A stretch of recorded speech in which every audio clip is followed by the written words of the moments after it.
परत त्या बीजाला पोषक वातावरण मिळतं आणि पोषक वातावरण मिळाल्याच्या नंतर परत त्याचं फळ तयार होतं आणि त्या फळामध्ये परत बीज निर्माण होतं. हे जसं एका वृक्षाचं आहे तसंच आपल्या कर्माचं सुद्धा. कर्माचं बीज नाहीसं झाल्याच्या बरोबर वृक्ष नाहीसा होईल. वृक्ष नाहीसा झाल्याच्या बरोबर कर्माचं फळ नाहीसं होईल. कर्माचं फळ नाहीसं झाल्याच्या बरोबर परत कर्माचं बीज उत्पन्न होणार नाही. आणि कर्माचं बीज उत्पन्न जर झालं नाही तर परत कर्माचा वृक्ष फोपवणार नाही. त्या कर्माचं बीज नाहीसं करावं लागेल. ते कर्माचं बीज जर काय असेल तर त्या कर्माच्या बीजाला वासना म्हणते. वासनेचे बीज जळोनी इच्छा. इच्छा रहित जीवन झालं की त्या जीवनामध्ये केलेलं कुठलंच कर्म त्याला बाधक नाही. तो त्याच्यामध्ये अडकू शकत नाही. इच्छा रहित, वासना रहित, अपेक्षा रहित, आशा रहित जीवन झालं रे झालं की तो जीव हा या सगळ्या गोष्टीच्या पासून वेगळा होतो. आणि अशांना अर्जुना स्थित प्रज्ञ असं म्हणतात. अर्जुन विचारतो भगवंता मग त्या ज्ञानांची त्या स्थित प्रज्ञांची लक्षणं काय आहेत ते मला सांग. पहिल्या अध्यायात काय होतं? कार्पण्य दोष मत स्वभाव. देवा मोहाच्या आतमध्ये अडकणं माझा स्वभाव आहे. भगवंताने इथपर्यंत आणलंय सांगत भगवंत म्हणले तू स्वतःला जरी ज्ञानी समजत असलास तरी सुद्धा तू ज्ञानी नाहीस, पंडित नाहीस. पंडिताची लक्षणं वेगळी असतात, ज्ञानाची लक्षणं वेगळी असतात आणि स्थित प्रज्ञे योग्याची लक्षणं वेगळी असतात. त्या स्थित प्रज्ञाची लक्षणं काय असतात देवा मग आम्हाला सांगा. जास्त विस्तारपूर्वक सांगायची आवश्यकता नाही. एका शब्दाच्या आतमध्ये स्थित म्हणजे स्थिर. स्थिर ज्याची प्रज्ञा स्थिर आहे, ज्याची बुद्धी स्थिर आहे, ज्याच्या मनाची चलविचल नाही. सुख दुःख समकृतवाला वाला बुझायचा. जो सुखाच्या आतमध्ये कधी हुरळून जात नाही, दुःखाच्या आतमध्ये जास्त शोक करत नाही. शोकच करत नाही असं नाही आणि आनंदच होत नाही असं नाही. मी काय म्हणलं, सुखामध्ये आनंदामध्ये हुरळून जात नाही. हुरळून सुख किंवा दुःख हे येत असतात, जात असतात. ज्या जीवनामध्ये आपण सुखाची अपेक्षा करतो त्या जीवनामध्ये दुःख येणारच. आपण एखाद्या जन्माची आशा करतो. आमच्या घरी एखादा नातू व्हावा, एखादा बाळ यावं याच्याकरता प्रयत्न केले जातात, नवस केले जातात, सायास केले जातात.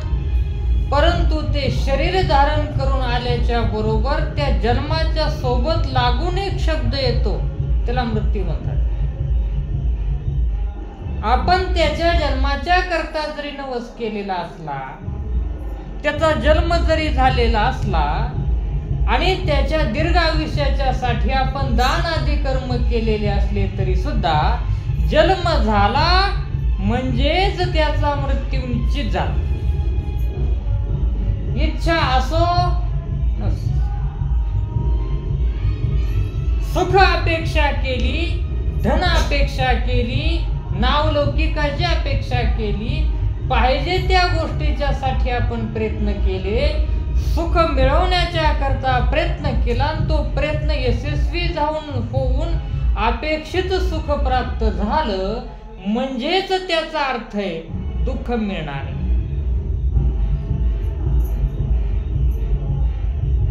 दिवस उजडायची वाट बघितली याचा अर्थ आहे दिवस उजडला तसा तो मावळणार आहे. इच्छा असो अथवा नसो, मग जीवनामध्ये दुःखामध्ये सुख ज्या आनंदाने आपण स्वीकारतो, जरी आनंदाने आपला दुःख स्वीकारता आलं नाही तरी किमान तटस्थपणे तरी स्वीकारावं. दुःख आपण आनंदाने नाही स्वीकारू शकत, आपण काय एवढे संत साधू महात्मे नाही, पण किमान तटस्थ पद्धतीने तरी. सुखाचे अनेक दिवस आपण सहज विसरून जातो, सहज. परंतु दुःखाचा एक दिवस आपल्याला जन्मोजन्मी लक्षात असतो.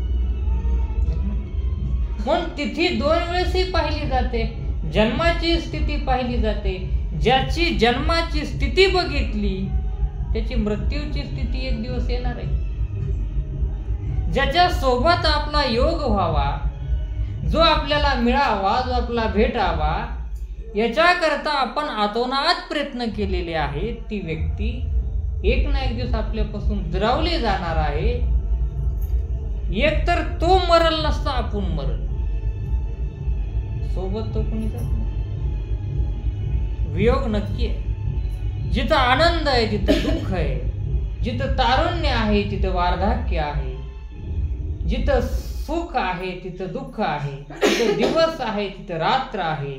ह्या दोन्हीच्या मध्ये जो द्रष्टा बनून राहतो त्याला स्थित प्रज्ञ म्हणतात. द्रष्टा. द्रष्टा म्हणजे कसं? 2 उदाहरण. एखादा माणूस आपल्या घरी परगलीचं पेढे घेऊन आलं, नाचरून झाले म्हणून. आपल्याला पेढा खाताना बरं वाटण, गोड वाटण, चांगलं वाटण. त्याच्यापेक्षा परगल्लीचं एक माणूस मेलं ही बातमी त्याच दिवशी आपल्याला कळाली. आपण नेमकं काय करणार? पेढा खायचा सोडून देणार? नेमकं करणार काय? ह्या दोन्हीचाही आपला काही संबंध नाहीये. दोन्ही बी आपल्या भाऊकीतले नाहीत, पाहुण्यारावडीतले नाहीत, जवळचे नाहीत, काही नाही. आपण तटस्थ पद्धतीने दोन्हीही गोष्टी श्रवण करू, बरोबर? तसं इतरांच्या बद्दल सोडून द्या, घरातल्यांच्या. स्वतःच्या बद्दल सुद्धा हे तटस्थ पद्धतीने सहन करण्याची क्षमता ज्याच्यामध्ये असते त्याला स्थित प्रज्ञ म्हणतात. स्वतःच्या स्वतःच्या बालपणीचं कौतुक ज्यानं बघितलं त्यानं त्याच मोठ्यापणानं स्वतःचं वार्धक्य सुद्धा बघावं. हे ज्याला समजतंय, भोगावं लागेल. भोगत असताना दुःख नक्कीच होणार आहे शरीराला, परंतु ते शरीराचं दुःख मनापर्यंत जाता कामा. आपण मुक्तीची व्याख्या पाहत असताना तीच पाहिली की मुक्ती मनाची असते, शरीराचा आणि जीवात्म्याचा काही त्याचा संबंध नाही. त्याला स्थित प्रज्ञ म्हणतात. आपण पिपाणी लावून एखाद्याच्या सोबत विवाह केला, मान्य, ठीक आहे. ते 7 फेरे आहेत, ते 7 जन्म वगैरे वगैरे काही नसते.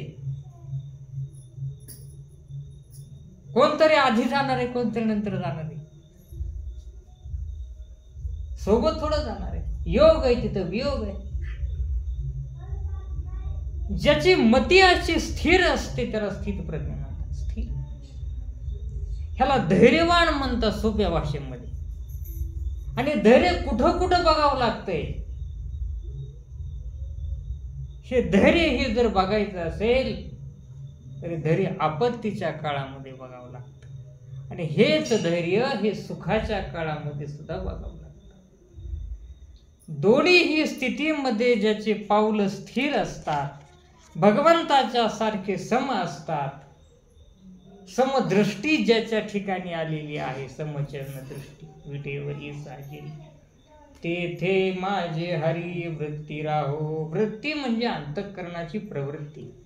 जशी भगवंताची दृष्टी समय, जशी भगवंताची पावलं समय, तशी आपली वृत्ती ही सुख दुःख, जन्म मृत्यू जरा व्याधी याच्यामध्ये ज्याची स्थिर झाली त्याला स्थित प्रज्ञ म्हणतात. अर्जुना, असा स्थित प्रज्ञ हा दुःखाचा लवलेश करत नाही, तो शोक करत नाही. त्याच्या पुढे जाऊन सोपा सांगतात, ही अवस्था मिळणं एवढं सोपं नाही. हा मला परमप्रिय आहे. हा प्रत्येक कामाच्या आतमध्ये असतो, परंतु कामापेक्षा वेगळा असतो.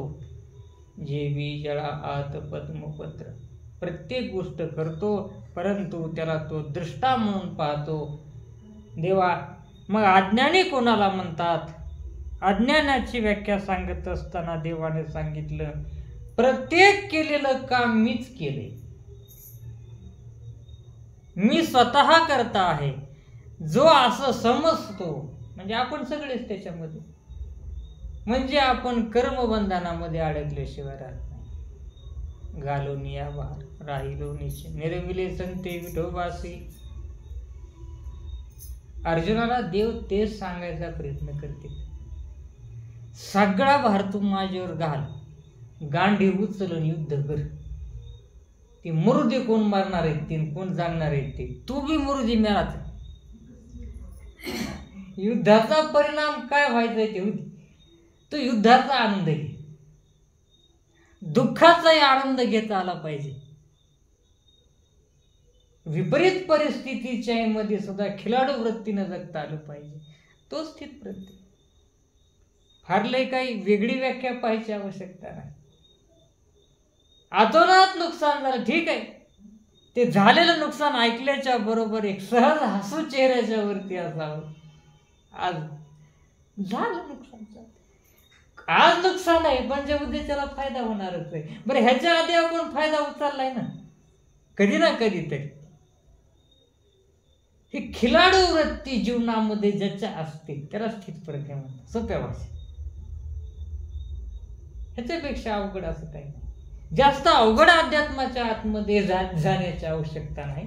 संसारामध्ये वागत असताना, बोलत असताना, चालत असताना अशी छोटी छोटी आपण लक्षणं जर आपल्यामध्ये आपण विकसित केली, तर आपण एक ना एक दिवस जी महात्म्यांना अपेक्षित आहे, जे संतांना अपेक्षित आहे, जे देवाला अपेक्षित आहे, ती स्थिती सहज प्राप्त करू शकतो. सहज प्राप्त करू शकतो. स्थित प्रज्ञाचं काय असतं? जायचंय माहिती आहे, शरीर सुटणार आहे मान्य आहे, सगळी लोक आपल्यासाठी अश्रू आपल्या समोर ढाळत आहेत, हे डोळ्याने दिसतंय, तरी सुद्धा ती अवस्था खिलाडू वृत्तीनं स्वीकार करणे बाबीच्या सारखी. आनंदाने वाट लावायचं, काय रडायचं? हे वाक्य येण्याच्या करता फार फार मार्ग करावं लागतं जीवनात. ही अवस्था एक एक लक्षात. आपल्याला आपण मृत्यूची वार्ता आपण आपल्या कानानं सुद्धा श्रवण करू शकत नाही. शक्य आहे का? आणि जाणार आहे आपण, माहिती आहे, दिसतंय, समोर आहे त्या गोष्टी, आणि आपल्या समोर सगळी माणसं आपण आता जाऊ की काय थोड्या वेळात, एवढ्या मोठ्या निर्णयाला सुरुवात केली, तरी सुद्धा हसू हे ज्याला जमत, हे ज्याला साधता आलं, तो म्हणायचं स्थिर बुद्धीचा, स्थित प्रज्ञा, धैर्य. ही बुद्धी प्राप्त म्हणजे स्थिरता प्राप्त.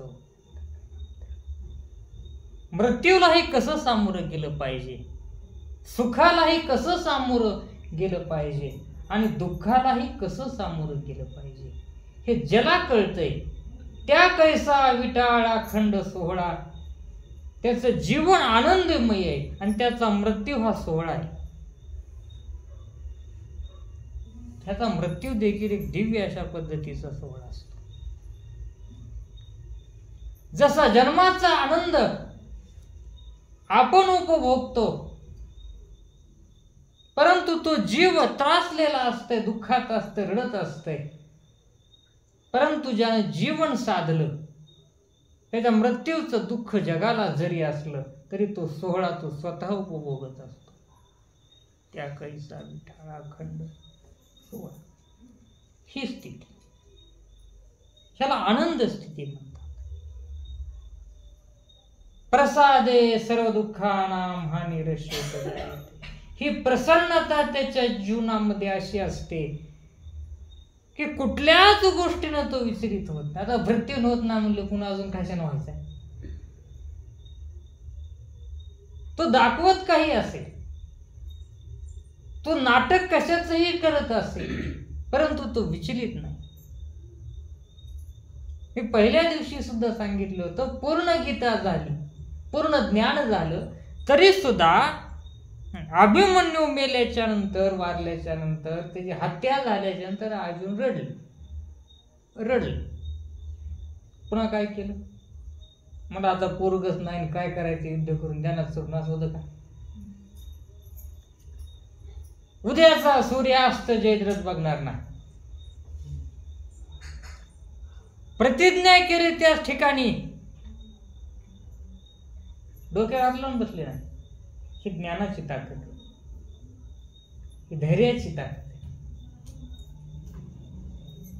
ह्याला स्थिर म्हणायचं. स्थिरता. जी अवघडातली अवघड गोष्ट असते ती स्थिर असते, म्हणजे स्थिर राहणं असतं. असे ते स्थित प्रज्ञ अर्जुन आम्हाला अत्यंत प्रिय आहेत. परंतु जे अमूढ असतात, मूढ असतात, बरं हे स्थिर राहण्याचं कारण काय, काय विशेष आहे, अशी कुठली गोष्ट त्यांना कळाली, समजली, माहीत झाली, जेणेकरून ते इतके स्थिर झाले. काहीतरी असेल का नाही, काहीतरी कारण पाहिजे. जे आमच्याकडे नाही ते त्यांच्याकडे, जे आपल्याला माहीत नाही ते त्यांना माहिती आहे. त्यांना कुठली गोष्ट माहीत झाली, त्यांना एक सोपी गोष्ट माहीत झाली. अशी समजा ही असं जर आपण फूल पकडलं मी दोन्ही हाताने,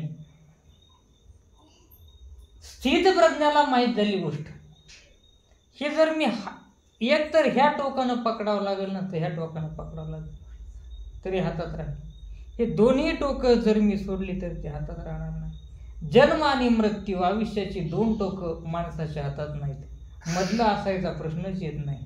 हे ज्याला कळालं तो स्थिर झाला. जन्म कुठं घ्यावं माहीत नाही, कुणाच्या पोटी घ्यावं आपल्या हातात नाही, काळा घ्यावा का पांढरा घ्यावा आपल्याला कळत नाही, स्त्री व्हावं की पुरुष व्हावं हातात नाही, थोरलं व्हावं, धाकलं व्हावं, मधलं व्हावं हे हातात नाही, मृत्यू हातात नाही. ज्या आयुष्याची सुरुवात आणि ज्या आयुष्याचा शेवट आपल्या हातात नाही, त्याच्यामध्ये असणारं क्षणभंगूर आयुष्यातल्या काही साधारण गोष्टी आपल्या हातात असतील, ही मूर्खच कल्पना आहे. हे ज्याला समजलं तो स्थिर झाला. ज्याच्या हातामध्ये जन्म आहे, ज्याच्या हातामध्ये मृत्यू आहे, त्याच्याच हातात माझं आयुष्य आहे. आणि तो जसा ठेवणार आहे ते तसंच राहणार आहे. माझ्या प्रयत्नानं त्याच्यामध्ये बदल होऊ शकत नाही. म्हणून मी काय करेल, जन हा देह मला दान दिलेला आहे, त्याचं तो जशी बुद्धी देईल, माझ्या सामर्थ्यानं नाही, तो जशी बुद्धी देईल मी तसं त्याचं भजन करेल. सुख द्यायचंय, दुःख द्यायचंय, आनंद द्यायचा आहे का अजून काही द्यायचंय, हा तो ठरवेल. जन्माला आयुष्य देईल, कारण की जन्म देणारा तो आहे. आणि या आयुष्याचा विनाश करणारा सुद्धा जर तो असेल, तर आयुष्य चालवणारा कोण असेल. चाले हे शरीर कोणाची असते, दे कवी ऐकवी एक नारायण. जर सर्व शक्तिमान, सर्व सामर्थ्यवान जर तो असेल, तर त्याच्या पुढं माझी बुद्धी चालवण्यामध्ये काही अर्थ नाही. हे ज्यांना पटलं, समजलं, अनुभवाला आलं आणि ज्यांनी स्वतः अनुभवून घेतलं, आणि नाहीतरी आपल्या चिंतेनं आता पुस्तक काय झालं, जगाचं सोडा, आपलं काय झालं. आपण लईच जर चिंता केली तर आपलं नेमकं काय झालं, काय नाही. उलट आहे त्या आयुष्याचं वाटोळ झालंय. नसलेले रोग आपल्याला लागलेत. परिस्थितीच्या आतमध्ये आपल्या चिंतेनं कधीही बदल होत नसतो, चिंतनानं नक्की होत असतो. तयाच्या चिंतने निरसेल संकट, काय नोहे केले एका चिंतिता विठ्ठले. म्हणून साधू संतांनी काही वेगळं केलं नाही, सगळं वेगळ्या पद्धतीने केलं. हाच फरक आहे. संसार केलाय, आपल्यापेक्षा सुंदर केलाय, फक्त आपल्यापेक्षा वेगळ्या पद्धतीने केलाय. हा बरोबर. सगळं काही केलंय, परमार्थही केलाय, आपल्यापेक्षा वेगळ्या पद्धतीने केलाय. म्हणून असं काय त्यांनी सोडलं जे सोडल्याच्या नंतर हे सगळं काही सोडायची गरज भासणार नाही. असं काहीतरी असेल. नेमकं असं काय? त्यांना काय कळलं? आम्हाला कळालं.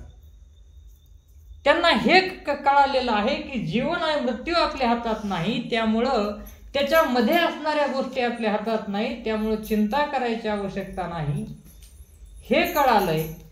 आणि हे कळल्याच्या नंतर त्यांनी काय केलं? पुन्हा काय सोडलं? काम करायचं सोडलं, झोपून राहिले, संसाराचा त्याग केला, विषयाचा त्याग. नेमकं केलं काय? काय सोडलं? जे सोडण्याच्या करता सगळी पुराणं, सगळी शास्त्र, सगळी वेद सांगतात की सोडून दे, आणि काही सुटत तर नाहीच आहे. नेमकं त्यांनी काय सोडलंय? तर ते सोडणं म्हणजे अहंकार सोडणं, ते सोडणं म्हणजे कर्तव्य भाव सोडणं, ते सोडणं म्हणजे मी करतो ही उपाधी सोडणं. उपाधी सुटली रे सुटली की तो जीव कर्मबंधनातून मुक्त झाला.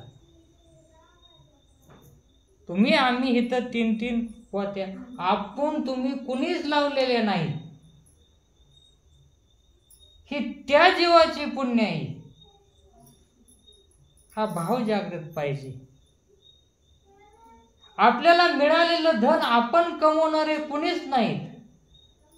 एक तर भगवंतांनी केली कृपा समजा, किंवा पूर्वजांनी दिलेला आशीर्वाद समजा. भोग या शब्दाला उत्तर भारतामध्ये प्रसाद म्हणतात. प्रसाद काय असतो माहिती आहे? आपलं देवाच्या पुढे जे आपण ठेवतो आणि ते ठेवल्याच्या नंतर आपण जे ग्रहण करतो आपण त्याला काय म्हणतो? प्रसाद.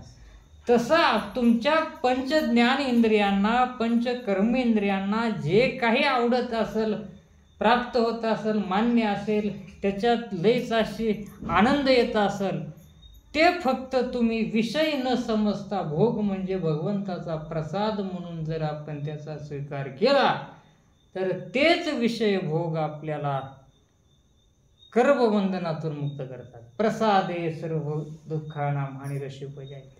श्लोक लिहिलाय भगवंतानं. प्रसाद म्हणून भोग करा ना, राक्षसी वृत्तीने नव्हे. शिरा तोच आहे हो, शिरा तोच आहे. पण तोच शिरा जर भगवंताचा म्हणून खाल्ला तर प्रसाद झाला.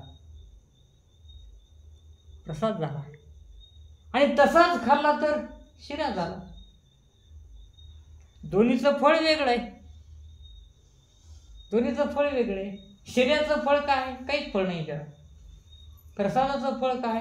पापाची निवृत्ती होते, भगवंताचं दर्शन होतंय. किती भारी वाटतं आपल्याला की आम्ही देवाचा प्रसाद खाल्ला. तोच एक चमच्यावर शिरा आपण खाल्ला, निष्ठा शिरा म्हणून खाल्ला, तर काही त्याच्यामध्ये असं विशेष वाटत नाही. तसं जे काही भोग प्राप्त आहेत तो देवाचा प्रसाद आहे. हे ऐकाय बरं वाटतं. आणि जे काही दुःख प्राप्त आहे तो सुद्धा देवाचा प्रसाद आहे. प्रसादे सर्व दुःखानां हानिरसोपजायते. जे काही पदरामध्ये पडलंय माझ्या भगवंताने मला प्रसाद म्हणून दिलंय, आणि प्रसाद म्हणून बस पदरामध्ये पडल्याच्या नंतर ते पवित्र झालेलं असतं. प्रसाद म्हणून सुखाचेही स्वीकार केला पाहिजे आणि प्रसाद म्हणून दुःखाचाही स्वीकार केला पाहिजे. तो प्रसाद म्हणून स्वीकार केल्याच्या नंतर आनंद वाटतो घेत असताना. पंक्तीला बसल्याच्या नंतर सत्तेत सगळ्याच आवडत असते असं नाही, पण आपण काय म्हणतो?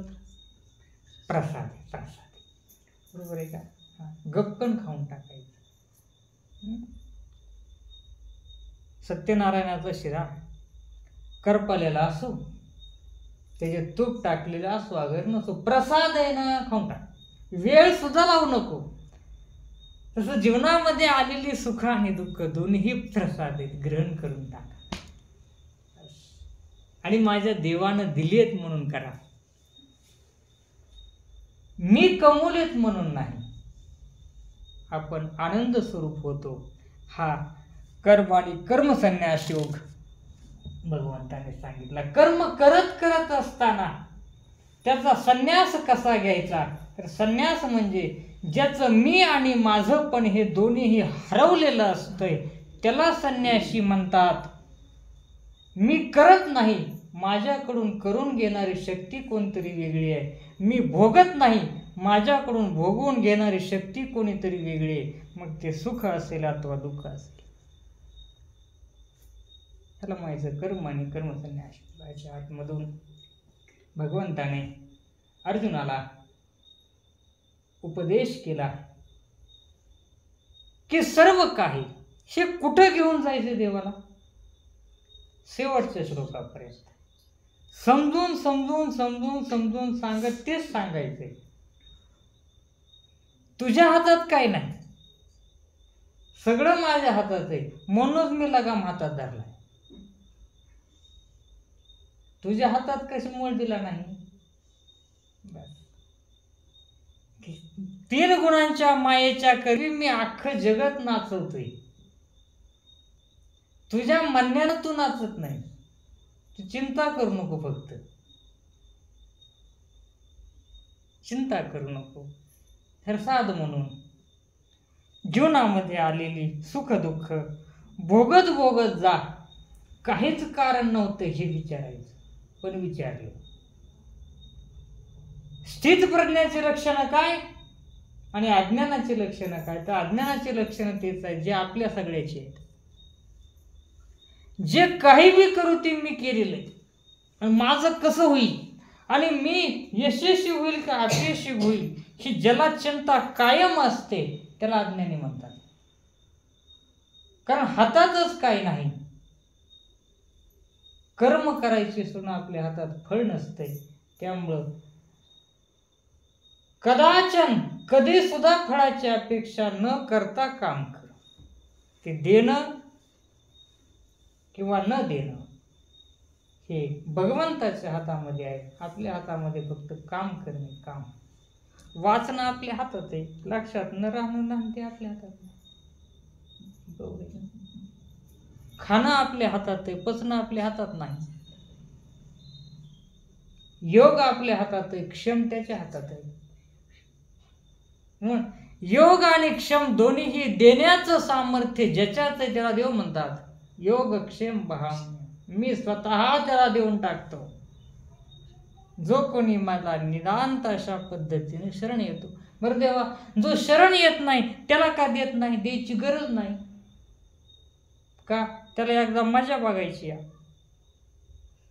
मी करू शकतो का हे पाहायचंय, आणि ज्या क्षणी त्याला ते करणं होणार नाही त्या क्षणी तोच करणार आहे, शरण येणार आहे. त्यामुळं बऱ्याचशा गोष्टी करून जे करायचंय ते सुरुवातीलाच करीत जावा.